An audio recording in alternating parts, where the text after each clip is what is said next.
नीलगांव की सुबह धीरे धीरे जाग रही थी। सूरज की पहली किरणें मिट्टी की गलियों पर पड़ते ही गांव में हलचल शुरू हो चुकी थी। गांव के बीचों बीच एक बड़ी और चमचमाती दुकान थी, सेठ मोहनलाल की दुकान। उसकी दुकान पूरे इलाके में मशहूर थी, खासकर उसके स्पेशल मलाई कचौड़ी के लिए। कचौड़ी के ऊपर मोटी मलाई, ऊपर से मीठी चटनी और खास मसाले की खुशबू, जिसे सूंघते ही लोगों के कदम अपने आप उसकी दुकान की तरफ मुड़ जाते थे। लेकिन उसी सड़क के किनारे एक छोटा सा ठेला लगा था। वो था गरीब लेकिन ईमानदार युवक अर्जुन का ठेला। अर्जुन सादा मूंग दाल की कचौड़ी, गोभी और प्याज के पकौड़े बेचता था, पर उसकी दुकान पर ग्राहकों से ज्यादा मक्खियां भिनभिनाती थी। अरे ओ नौकर, अभी तक कचौड़ी तैयार नहीं हुई क्या? देख नहीं रहा ग्राहक लाइन में खड़े हैं? जी सेठ जी, बस तैयार होने ही वाली है।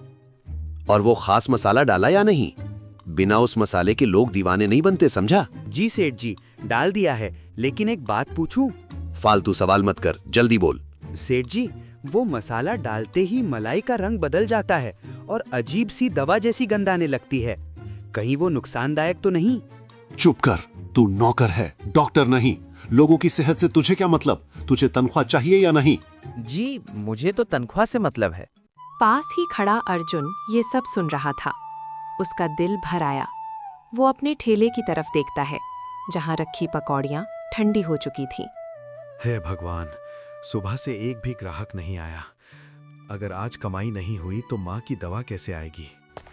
उधर मोहनलाल की दुकान पर भीड़ बढ़ती जा रही थी। लोग एक दूसरे को धक्का देकर कचौड़ी लेने की कोशिश कर रहे थे।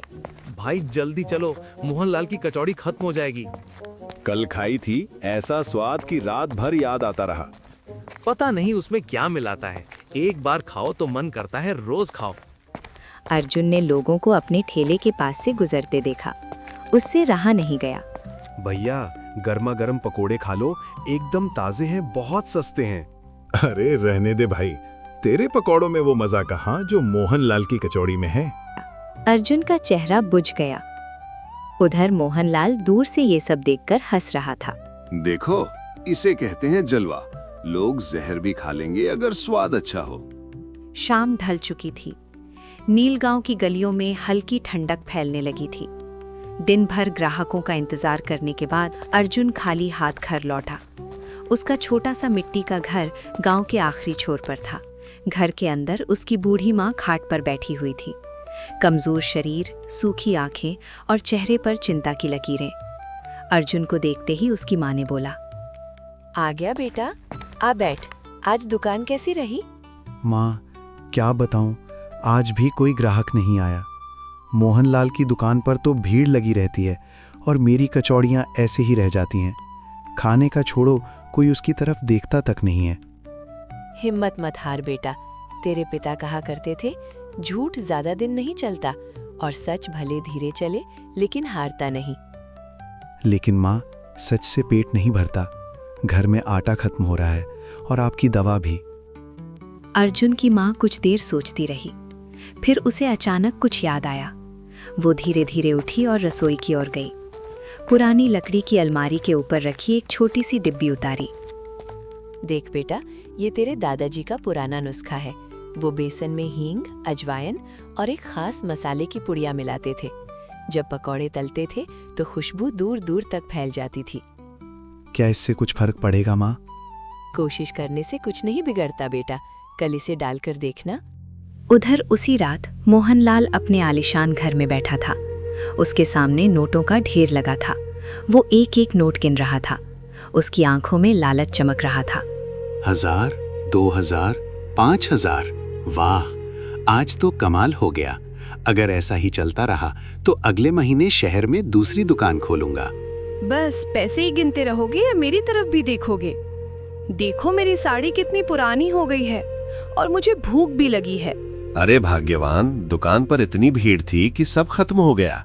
घर का खाना खाओ। मुझे वो वाली कचौड़ी चाहिए जिसमें वो खास मलाई होती है। खबरदार, उस मसाले का नाम भी मत लेना। वो सिर्फ ग्राहकों के लिए है। इतना सुनने के बाद चमेली चुप हो गई और वहां से चली गई। तभी मोहनलाल ने धीरे से अपनी जेब से एक काली शीशी निकाली और उसे अलमारी के अंदर छिपा दिया। यही केमिकल मेरी ताकत है, लेकिन वैद्य ने कहा था कि ज्यादा इस्तेमाल जानलेवा हो सकता है। मोहनलाल को लगा चमेली वहां से चली गई है, लेकिन मोहनलाल को पता नहीं था कि चमेली छुपकर सब कुछ देख रही है। तो यही है इनकी सफलता का राज। कल देखूंगी इसमें क्या है। अगली सुबह अर्जुन बहुत जल्दी उठा। उसने माँ के बताए नुस्खे से बेसन तैयार किया। जैसे ही पकौड़े कढ़ाई में पड़े, हींग और मसालों की तेज खुशबू हवा में फैल गई। वाह माँ, इसकी खुशबू तो सच में कमाल की है। हे भगवान, आज मेरी लाज रख लेना। पूरे बाजार में एक अलग ही महक फैल गई। बाजार में आने वाले लोग अचानक रुकने लगे। उनकी नाक में एक नई खुशबू घुस गई थी। पापा, कितनी अच्छी खुशबू आ रही है। हाँ बेटा, ये तो अर्जुन के पकौड़ों की खुशबू लगती है। चलो आज वही खाते हैं।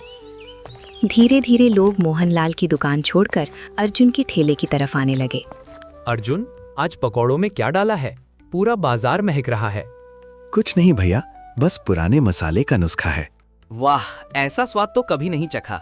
भाई अर्जुन, 100 रुपए का पैक कर दो। उधर मोहनलाल अपनी दुकान पर बैठा था, लेकिन आज उसकी दुकान पर सन्नाटा था। उसने देखा कि भीड़ अर्जुन के ठेले पर लगी हुई है। उसका चेहरा गुस्से से लाल हो गया। ये क्या तमाशा है? मेरी दुकान खाली और उस गरीब अर्जुन के पास भीड़। सेठ जी, लोग कह रहे हैं कि अर्जुन के पकौड़े आपकी कचौड़ी से ज्यादा स्वादिष्ट है। ज्यादा स्वादिष्ट? मैं उसका जादू अभी उतारता हूँ। मोहनलाल ने अपनी दुकान बंद कर दी और सीधे जंगल की ओर चल पड़ा, जहाँ एक लालची वैद्य रहता था। वैद्य जी, मेरा धंधा चौपट हो रहा है। वो मसाला अब काम नहीं कर रहा। मुझे उससे भी तेज कुछ दो। मेरे पास एक लाल रंग का मिश्रण है। बस 2 बूंदें काफी हैं, लेकिन अगर तीसरी बूंद गिर गई तो खाने वाला मर भी सकता है। मुझे फर्क नहीं पड़ता, बस मुझे अपना ग्राहक वापस चाहिए। लालच में अंधा होकर मोहनलाल ने वो खतरनाक शीशी ले ली और सीधा अपनी घर की तरफ चल दिया।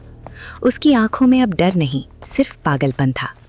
अगली सुबह नीलगांव में हलचल कुछ अलग ही थी। आज मोहनलाल की आंखों में पहले जैसी चमक नहीं, बल्कि एक अजीब सी बेचैनी थी। उसके हाथ में वही लाल रंग की शीशी थी जो उसने वैद्य से ली थी।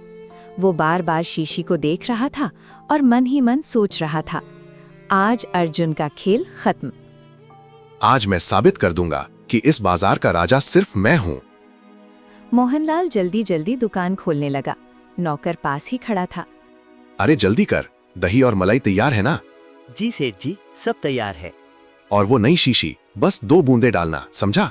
1 बूंद भी ज्यादा हुई तो आफत आ जाएगी। जी सेठ जी। उधर अर्जुन अपने ठेले पर पकौड़े तल रहा था। आज भी उसकी कढ़ाई से मसालों की खुशबू उठ रही थी। लोग फिर से उसकी दुकान की तरफ आने लगे। भाई अर्जुन, आज भी वही पकौड़े देना। जी भैया, सबको मिलेगा। भीड़ धीरे धीरे मोहनलाल की दुकान पर भी आने लगी। लोग उसकी नई कचौड़ी चखने लगे।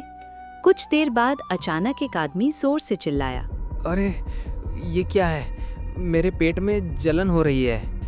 मेरे पेट में भी जलन हो रहा है। कुछ ही मिनटों में दुकान पर अफरा तफरी मच गई। लोग जमीन पर बैठने लगे, कुछ उल्टियां करने लगे। सेठ जी, कुछ गड़बड़ हो गई है। क्या हुआ? लोगों की हालत खराब हो रही है। कुछ लोगों ने मोहनलाल की दुकान का हाल देखा और पुलिस को खबर कर दी। थोड़ी देर में पुलिस और डॉक्टर बाजार पहुंच गए। बीमार लोगों को अस्पताल ले जाया गया। इन लोगों ने कुछ जहरीला खाया है। ये खाना कहाँ से लिया था? साहब, मोहनलाल की दुकान से। मोहनलाल, तुम्हारी दुकान से लोगों को जहर मिला है। सच सच बताओ, तुमने खाने में क्या मिलाया? मैं कुछ नहीं, बस मसाला। मोहनलाल का जुबान लड़खड़ा रहा था। उसी समय मोहनलाल की पत्नी चमेली वहां पहुंच गई। उसका चेहरा डरा हुआ था। साहब, ये सच नहीं बोल रहे हैं। भले ही ये मेरे पति हैं, लेकिन मैं सच के साथ हूँ। ये खाने में केमिकल मिलाते हैं। मोहनलाल का चेहरा पीला पड़ गया। हाँ साहब, मैंने मिलाया था। मैं लालची था। मैं चाहता था कि लोग सिर्फ मेरी दुकान पर आए। तो तुम लोगों को धीरे धीरे जहर खिला रहे थे? हाँ साहब, मुझे माफ कर दीजिए। पुलिस ने मोहनलाल को हथकड़ी लगा दी। पूरा बाजार चुपचाप ये दृश्य देख रहा था। वहीं अर्जुन की दुकान पर लोगों की भीड़ लगी रहती थी। अर्जुन, आज तो तुम्हारी दुकान सबसे ज्यादा चल रही है। इसका क्या राज है? भैया, मैं बस मेहनत करता हूँ, कोई जादू नहीं। अर्जुन की माँ भी अब खुश थी। उसकी दवाइयाँ समय पर आने लगी थी। देख बेटा, मैंने कहा था ना, सच देर से ही सही लेकिन जीतता जरूर है। हाँ माँ, आज समझ आया कि ईमानदारी ही सबसे बड़ा मसाला है। लालच वो आग है जो इंसान को अंदर से जला देती है, और ईमानदारी वो रोशनी है जो अंधेरे में भी रास्ता दिखा देती है।